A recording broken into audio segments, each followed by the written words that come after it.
Saya dilahirkan di Surabaya, Jawa Timur, tapi kedua orang tua saya berasal dari daerah Tondano di Sulawesi Utara. Kedua orang tua saya itu adalah orang-orang biasa. Ayah saya seorang perwira polisi, dan beliau gugur beberapa bulan sebelum saya lahir, jadi saya belum pernah mengenal yang namanya Inspektur Polisi Noviair Keroyan.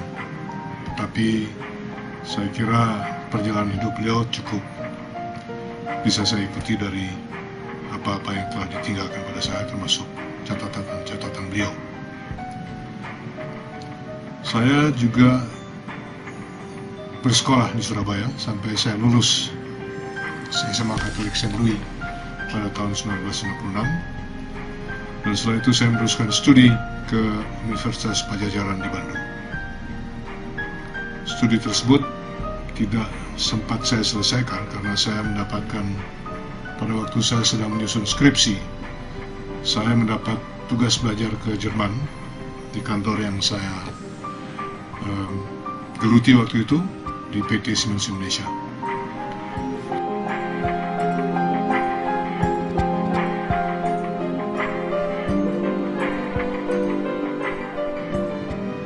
Saya mengikuti pendidikan di Siemens di Jerman, di kota Essen, dan saya lulus sebagai seorang industri Kaufmann. Jadi saya mempunyai kualifikasi untuk melakukan kegiatan administrasi dan keuangan di perusahaan besar, perusahaan industri besar, dan saya berkiprah di Siemens selama 17 tahun. Setelah pulang dari Jerman, saya mendapatkan kabar bahwa saya harus langsung menempati posisi sebagai manajer sumber daya manusia atau manajer personalia namanya waktu itu. Jadi pendidikan saya diperpanjang selama 1 bulan khusus di bidang personalia, dan begitu pulang saya ditempatkan sebagai pimpinan bagian personalia. Jadi sebagai seorang yang baru selesai pendidikan langsung menjadi manajer, saya kira suatu berkah yang luar biasa.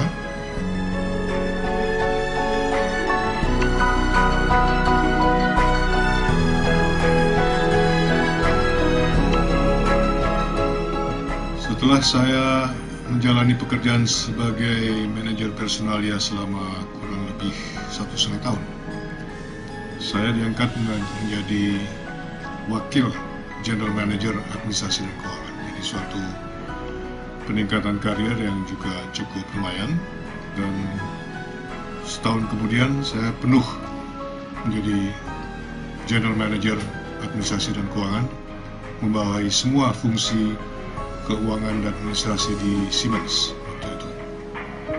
Dan saya beberapa tahun kemudian menjadi direktur, tetap merangkap sebagai general manager administrasi dan keuangan, dan sebagai direktur kemudian juga menjadi pimpinan operasi. Dan pada tahun 90 saya diangkat menjadi presiden direktur. 91 saya meninggalkan Siemens karena saya mendapat penawaran dari Salim, kelompok Salim atau Salim Group, yang waktu itu sedang berekspansi ke luar negeri. Jadi saya mendapat penawaran itu memimpin Salim Deutschland GmbH di kota Düsseldorf. Dan di kota Düsseldorf saya berkantor selama 3 tahun lebih sedikit. Saya mengawasi 2 operasi Salim di Jerman waktu itu. Yang satu berada di kota Rodleben, itu suatu kota di bekas Republik Demokrasi Jerman, Jerman Timur. Dan di samping itu saya juga mengawasi satu operasi lain di dekat perbatasan Jerman Barat dan Belanda. Jadi saya di Jerman sampai bulan November tahun 94.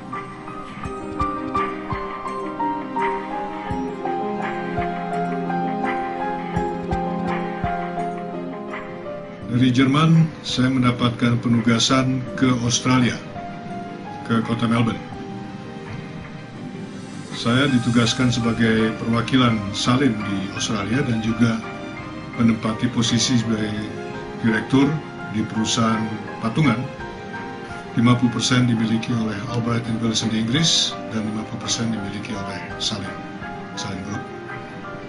Dan saya berada di Melbourne selama kurang lebih 1,5 tahun. Kemudian mendadak ada pemberitahuan bahwa saya harus bersiap-siap untuk mengambil alih pimpinan Salim Oil Chemicals Incorporated di Ohio, Amerika Serikat. Ceritanya ada seorang pimpinannya atau pimpinan tertingginya, CEO-nya, itu mengalami kesulitan dan beliau akhirnya tidak dapat diterima oleh anak buahnya. Semuanya orang Amerika, tidak ada satu orang pun orang Indonesia waktu itu. Dan pada akhirnya beliau tidak tahan dan keluar. Nah, saya ditugaskan membereskan karena terjadi konflik intern tersebut. Saya dikirim ke sana dan tugas saya pertama adalah membereskan kekacauan intern di Salim Oil Chemicals Amerika Serikat. Dan itu saya selesaikan dalam waktu singkat. Semua mereka yang telah melakukan pembangkangan saya panggil dan saya katakan bahwa mereka harus mengikuti apa yang saya minta lakukan mereka karena saya adalah pimpinan. Dalam waktu singkat situasi bisa diatasi dan setelah itu tahap berikutnya adalah kita konsolidasi intern kemudian ekspansi. Jadi kalau tadinya di Jerman saya membela kepentingan Salim Oil Chemicals di Jerman, kemudian saya ke Amerika, tentunya saya harus bertanggung jawab atas operasi di Amerika dan saya berhadapan dengan mantan rekan-rekan saya di Jerman. Tapi setelah operasi yang tidak terlalu berhasil, saya kira kita bisa mengatasi persoalannya dan memantapkan pasaran di Amerika Serikat. Pada waktu di Amerika Serikat sebenarnya pada bulan ketiga saya mendapat telepon dari seorang headhunter yang menawarkan saya kembali ke Indonesia untuk masuk ke bidang tambang. Saya katakan bahwa saya sama sekali tidak punya pengalaman dalam bidang tambang. Dan saya katakan saya baru tiba di Amerika, jadi tolong berikan saya waktu. Kalau kalian memang berminat, tolong telepon saya 6 bulan lagi. Karena saya pikir saya harus menyelesaikan masalah yang dulu, baru saya bisa bicara mengenai penugasan lain. Dan betul 6 bulan kemudian saya ditelepon dan saya tertarik. Karena waktu itu ibu saya sudah mulai sakit-sakitan. Jadi saya ingin pulang, tapi saya juga ingin pulang dalam situasi di mana saya punya pekerjaan yang baik. Jadi saya pikir oke, saya coba masuk suatu industri baru. Karena tadinya saya pikir bahwa industri tambang itu adalah industri yang merusak lingkungan, terus terang aja. Tapi setelah saya pelajari betul-betul, ternyata industri tersebut menarik dan kalau bisa kita melakukannya dengan best practice, kita melakukannya bertanggung jawab, sebenarnya perusahaan tambang itu sangat banyak membantu masyarakat.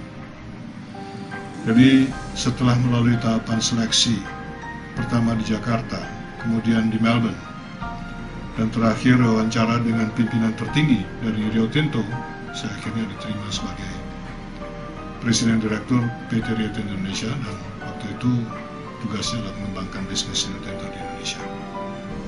Jadi pada bulan September tahun 97 saya pulang ke Indonesia untuk menjadi pimpinan Rio Tinto sekaligus menjadi pimpinan dari Yayasan Rio Tinto di Indonesia.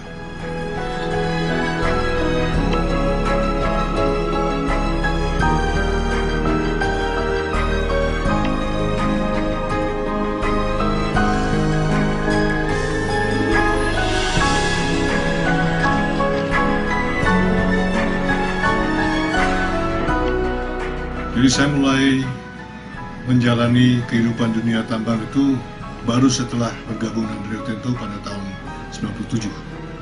Sebelum itu tidak ada pengalaman saya sama sekali, nol.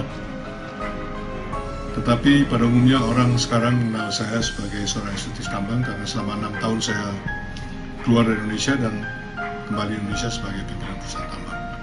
Saya bergerak ke dunia tambang dan akhir saya di bidang itu saya akhiri dengan menjabat sebagai Presiden Direktur PT Newmont Pacific Nusantara.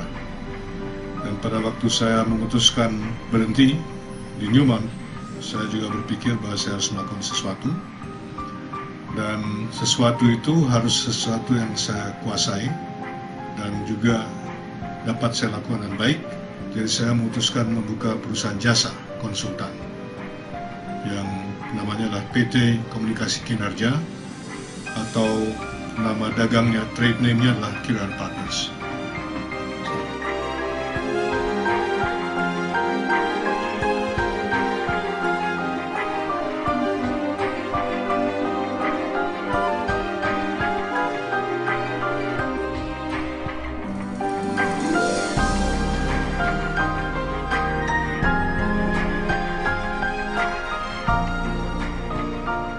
Hidup bagi saya adalah suatu upaya terus-menerus untuk memperbaiki apa yang pernah kita lakukan. Jadi kita harus tiada henti-hentinya melakukan upaya perbaikan dalam apapun yang kita lakukan. Jadi itulah saya kira menjadi pegangan hidup saya. Saya bekerja, saya melakukan itu sebaik-baiknya. Pekerjaan apapun juga yang saya lakukan, saya upayakan sebaik-baiknya, dan itu pun yang saya minta dari anak buah saya. Jadi jangan cepat berpuas diri. Kalau hari ini kita berhasil, bagaimana kita memperbaiki hasil yang sudah baik itu supaya lebih baik lagi. Jadi kalau itu senantiasa kita lakukan, maka saya yakin bahwa kita akan mencapai prestasi yang setinggi-tingginya.